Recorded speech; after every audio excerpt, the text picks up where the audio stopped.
ಭಾರತೀಯ ಗಣರಾಜ್ಯೋತ್ಸವವನ್ನು ಪ್ರತಿವರ್ಷ ಜನವರಿ 26ರಂದು ಅತ್ಯಂತ ಗೌರವ ಮತ್ತು ಹೆಮ್ಮೆಯಿಂದ ಆಚರಿಸಲಾಗುತ್ತದೆ.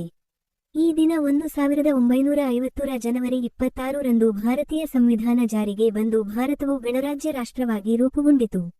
ಈ ಮಹತ್ವದ ಘಟನೆಯನ್ನು ಸ್ಮರಿಸುವ ಸಲುವಾಗಿ ಜನವರಿ 26ನ್ನು ಗಣರಾಜ್ಯೋತ್ಸವವಾಗಿ ಆಚರಿಸಲಾಗುತ್ತದೆ.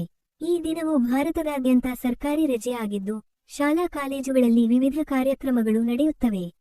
ನವದೆಹಲಿಯಲ್ಲಿ ನಡೆಯುವ ಸಶಸ್ತ್ರ ಪಡೆಗಳ ವೈಭವಯುತ ಪಥಸಂಚಲನವು ಗಣರಾಜ್ಯೋತ್ಸವದ ಪ್ರಮುಖ ಆಕರ್ಷಣೆಯಾಗಿದೆ. ಗಣರಾಜ್ಯೋತ್ಸವವು ಭಾರತೀಯ ಪ್ರಜೆಗಳಿಗೆ ತಮ್ಮನ್ನು ತಾವೇ ಆಳಿಕೊಳ್ಳುವ ಹಕ್ಕು ದೊರೆತ ಪವಿತ್ರ ದಿನವಾಗಿದೆ. ಬ್ರಿಟಿಷರ ದಾಸ್ಯದಿಂದ ಮುಕ್ತಗೊಂಡ ನಂತರ ಭಾರತಕ್ಕೆ ಸ್ವತಂತ್ರ ಆಡಳಿತ ವ್ಯವಸ್ಥೆಯ ಅಗತ್ಯವಿತ್ತು. ಈ ಅಗತ್ಯವನ್ನು ಪೂರೈಸಿದ ಮಹಾನ್ ದಾಖಲೆ ಎಂದರೆ ಭಾರತೀಯ ಸಂವಿಧಾನ. ಅಂಬೇಡ್ಕರ್ ಅವರ ನೇತೃತ್ವದಲ್ಲಿ ಸಂವಿಧಾನ ರಚಿಸಲ್ಪಟ್ಟಿದ್ದು, ಡಾ. ರಾಜೇಂದ್ರ ಪ್ರಸಾದ್ ಅವರ ಅಧ್ಯಕ್ಷತೆಯಲ್ಲಿ 1950ರ ಜನವರಿ 26ರಂದು ಅದನ್ನು ಅಂಗೀಕರಿಸಲಾಯಿತು. ಈ ಸಂವಿಧಾನವು ಕಾರ್ಯಾಂಗ, ಶಾಸನಾಂಗ ಮತ್ತು ನ್ಯಾಯಾಂಗಗಳ ಕರ್ತವ್ಯಗಳು ಹಾಗೂ ಪ್ರಜೆಗಳ ಹಕ್ಕು ಕರ್ತವ್ಯಗಳನ್ನು ಸ್ಪಷ್ಟವಾಗಿ ನಿರ್ದಿಷ್ಟಪಡಿಸಿದೆ. ಸಂವಿಧಾನ ಜಾರಿಗೆ ಬಂದ ನಂತರ ಭಾರತದಲ್ಲಿ ಪ್ರಜೆಗಳೇ ಸರ್ಕಾರವನ್ನು ಆಯ್ಕೆ ಮಾಡುವ ಪ್ರಜಾಪ್ರಭುತ್ವ ವ್ಯವಸ್ಥೆ ಅಸ್ತಿತ್ವಕ್ಕೆ ಬಂತು. ಇದರಿಂದ ಜನರಲ್ಲಿ ಸ್ವಾತಂತ್ರ್ಯದ ಭಾವನೆ ಬೆಳೆದು, ದೇಶವು ವೈಜ್ಞಾನಿಕ, ಶೈಕ್ಷಣಿಕ ಹಾಗೂ ಆರ್ಥಿಕ ಕ್ಷೇತ್ರಗಳಲ್ಲಿ ಸಾಕಷ್ಟು ಅಭಿವೃದ್ಧಿ ಸಾಧಿಸಿತು. ಪ್ರಜಾಪ್ರಭುತ್ವ ವ್ಯವಸ್ಥೆಯ ಕಾರಣದಿಂದಲೇ ಭಾರತ ಇಂದು ವಿಶ್ವದ ಅತಿದೊಡ್ಡ ಪ್ರಜಾಪ್ರಭುತ್ವ ರಾಷ್ಟ್ರವಾಗಿ ಗುರುತಿಸಿಕೊಂಡಿದೆ.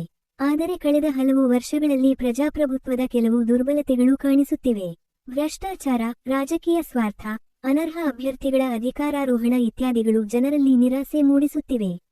ಕೆಲವೊಮ್ಮೆ ಸ್ವಾತಂತ್ರ್ಯವು ಸ್ವಚ್ಛಂದತೆಯಾಗಿ ಮಾರ್ಪಡುತ್ತಿರುವುದು ಕಂಡುಬರುತ್ತದೆ. ಸಾಮಾಜಿಕ ಹಾಗೂ ನೈತಿಕ ಮೌಲ್ಯಗಳಲ್ಲಿ ಕುಸಿತವು ಪ್ರಜಾಪ್ರಭುತ್ವ ವ್ಯವಸ್ಥೆಯ ಮೇಲಿನ ನಂಬಿಕೆಯನ್ನು ಪ್ರಶ್ನಿಸುವಂತಾಗಿದೆ.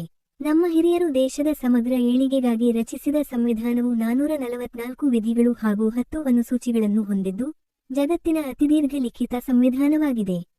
ಈ ಸಂವಿಧಾನವನ್ನು ರೂಪಿಸಿದ ನಾಯಕರು ಭವ್ಯ ಮತ್ತು ಅಭಿವೃದ್ಧಿಯಾದ ಭಾರತದ ಕನಸು ಕಂಡಿದ್ದರು.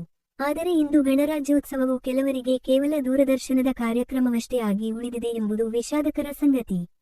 ರಾಷ್ಟ್ರೀಯ ಹಬ್ಬಗಳು ಕೇವಲ ಅಧಿಕೃತ ಆಚರಣೆಗಳಾಗದೆ, ಜನರ ಮನಗಳಲ್ಲಿ ಆಚರಿಸಬೇಕಾದ ಹಬ್ಬಗಳಾಗಬೇಕು. ದೇಶದ ಅಭಿವೃದ್ಧಿ, ಆಡಳಿತ ವ್ಯವಸ್ಥೆ, ನ್ಯಾಯಾಂಗ ಹಾಗೂ ರಕ್ಷಣಾ ವ್ಯವಸ್ಥೆಗಳ ಬಗ್ಗೆ ಜನರಲ್ಲಿ ಗೌರವ ಮತ್ತು ಹೊಣೆಗಾರಿಕೆಯ ಭಾವನೆ ಮೂಡಬೇಕು. ಪ್ರತಿಯೊಬ್ಬ ಭಾರತೀಯನಲ್ಲೂ ನಾನು ಭಾರತೀಯ ಎಂಬ ಪ್ರಜ್ಞೆ ಜಾಗೃತವಾಗಬೇಕು. ಗಣರಾಜ್ಯೋತ್ಸವವು ದೇಶದ ಜವಾಬ್ದಾರಿಯನ್ನು ಪ್ರಜೆಗಳಿಗೆ ಒಪ್ಪಿಸಿದ ಶುಭ ದಿನವಾಗಿದೆ. ಪ್ರತಿಯೊಬ್ಬ ನಾಗರಿಕನೂ ದೇಶದ ಅಭಿವೃದ್ಧಿಗೆ ತನ್ನದೇ ಆದ ಪಾತ್ರವನ್ನು ವಹಿಸಬೇಕಾಗಿದೆ. ಈ ದಿನ ನಾವು ನಮ್ಮ ಕರ್ತವ್ಯಗಳಿಗೆ ಬದ್ಧರಾಗಿರುವೆವು ಎಂಬ ಪ್ರತಿಜ್ಞೆ ಮಾಡುವ ಮೂಲಕ ಗಣರಾಜ್ಯೋತ್ಸವವನ್ನು ಅರ್ಥಪೂರ್ಣಗೊಳಿಸಬೇಕು. ಆಗ ಮಾತ್ರ ಈ ಮಹಾನ್ ದಿನಕ್ಕೆ ನಿಜವಾದ ಅರ್ಥ ಸಾರ್ಥಕವಾಗುತ್ತದೆ.